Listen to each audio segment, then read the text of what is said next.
बिस्मिल्लाहिर्रहमानिर्रहीम। हज़रत मोहम्मद सल्लल्लाहु अलैहि वसल्लम ने फरमाया, दो गुनाह ऐसे हैं जिसकी वजह से कब्र में बहुत ही ज़्यादा सख्त अजाब होगा। वो दो गुनाह कौन से हैं, जानने के लिए इस वीडियो को आखिर तक ज़रूर देखिएगा। इंसान गुनाहों का पुतला है, उससे हर वक्त छोटे बड़े गुनाह सरजद होते रहते हैं।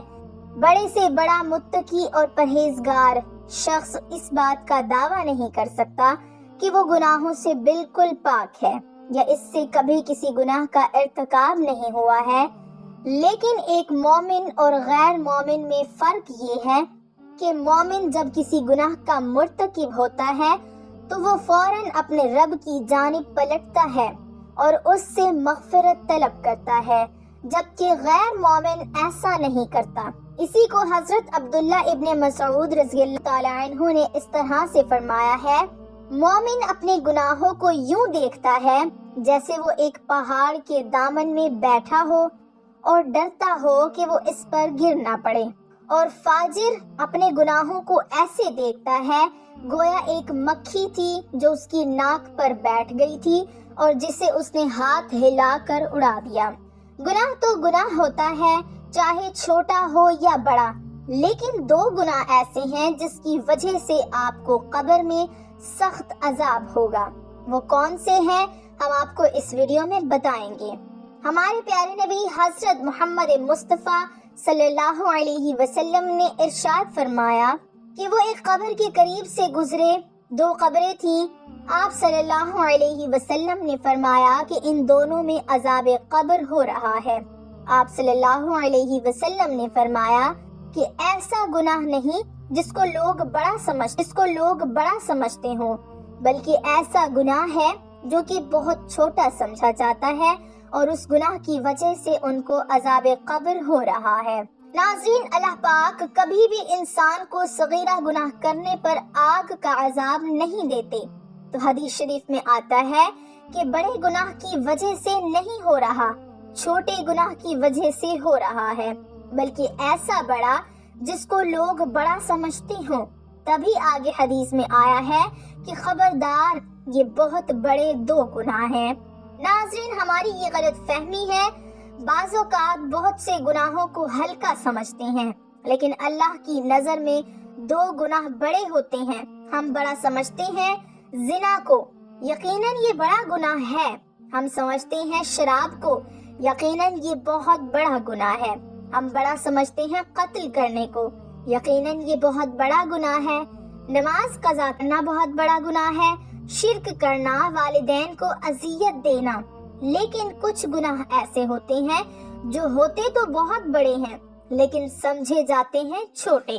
तो इसीलिए आप सल्लल्लाहु अलैहि वसल्लम ने फरमाया कि इन दोनों कब्रों के अंदर उन दोनों अशखास को ऐसे दो बड़े गुनाहों की वजह से अजाब हो रहा है जिनको ये छोटा समझते थे। इनमें से एक ये पेशाब से नहीं बचते थे, पेशाब से एहतियात नहीं करते थे। हजरत अबू हुरैरा रज़ियल्लाहु ताला अन्हु से रिवायत है कि रसूलुल्लाह सल्लल्लाहु अलैहि वसल्लम ने फरमाया, पेशाब की छींटों से बचो, क्योंकि अमूमन कब्र का अजाब इसी वजह से होता है। नाज़रीन, इस्लाम में तहारत की बहुत इज्जत है। कहीं भी खड़े होकर पेशाब कर दिया और छींटे पड़ रही हैं और आपको कोई फिक्र ही नहीं है, ऐसे नहीं। रसूल पाक सल्लल्लाहु अलैहि वसल्लम ने फरमाया कि उनको यानी एक शख्स को अजाब क्यों हो रहा है, यानी पेशाब से, बेएहतियाती की वजह से। इस्लाम हमारे अंदर की सफाई भी और बाहर की सफाई पर भी बहुत ज्यादा जोर देता है। लेकिन एक बात खूब याद रखें, आप तहारत के मामले में कहीं वहमी ना हो जाएं, शक में ना पड़ जाएं। वॉशरूम के अंदर इतना थोड़ा सा ख्याल करें कि आपको छींटे ना पड़े, इतना ज्यादा नहीं कि आप वॉशरूम से निकल रहे हों और सोचें कि कहीं आपको छींटे तो नहीं पड़ गई। हजरत ज़ैनुल आबिदीन का नाम आप लोगों ने सुना होगा। वो बहुत बड़े बुजुर्ग गुजरे हैं। वो क्या करते थे कि हजरत हुसैन जब करबला में शहीद हुए तो उनकी नगीन औलाद में सिर्फ वही बचे थे। तो वो एहतियात की वजह से कि जब उन्होंने पेशाब के बारे में हदीसें सुनी तो एक बोतल रखते थे और जब भी पेशाब किया करते اس بوتل کے اندر کیا کرتے تاکہ پیشاب کی چھینٹیں نہ پڑیں، اور پھر لوگوں نے ان کو منع کیا اور پھر انہوں نے خود یہی عمل چھوڑ دیا۔ ناظرین، بس اتنی سی احتیاط کافی ہے کہ واش روم میں بس ایسا نہ ہو کہ آپ لوگ وہم میں پڑ جائیں۔ احتیاط کریں کہ کھڑے ہو کر پیشاب کرنا یہ بالکل غلط ہے۔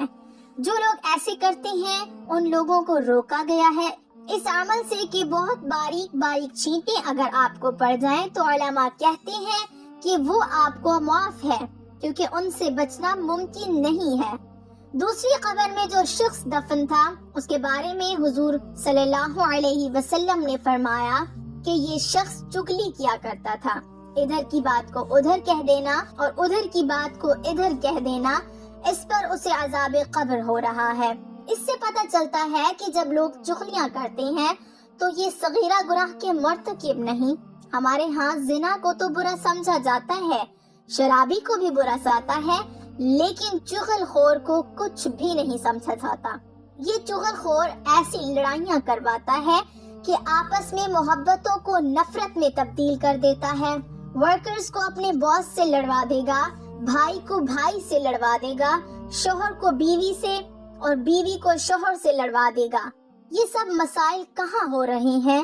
لگائی بجھائی والے ہیں۔ تو چغل خور کے بارے میں قرآن کیا کہتا ہے، حدیث کیا کہتی ہے؟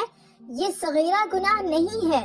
صحیح بخاری میں اس طرح بیان کیا گیا ہے کہ رسول اللہ صلی اللہ علیہ وسلم ایک دفعہ مدینہ یا مکے کے ایک باغ میں تشریف لے گئے۔ وہاں آپ صلی اللہ علیہ وسلم نے دو شخصوں کی آواز سنی جنہیں ان کی قبروں میں عذاب کیا جا رہا تھا۔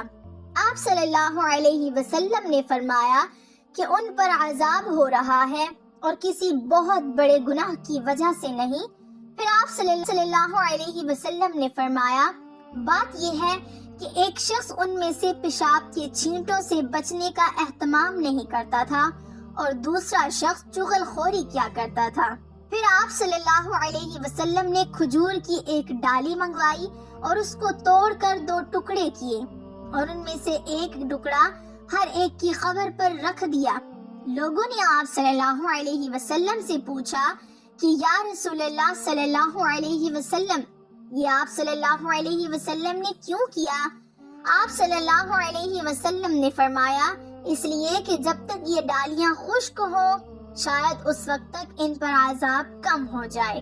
نبی کریم صلی اللہ علیہ وسلم کے بعد صحابہ کرام کے دور میں رفتہ رفتہ جب امت مسلمہ کا زوال شروع ہوا تو بعض گناہوں کو چھوٹا اور کم تر سمجھ کر نظر انداز کیا جانے لگا۔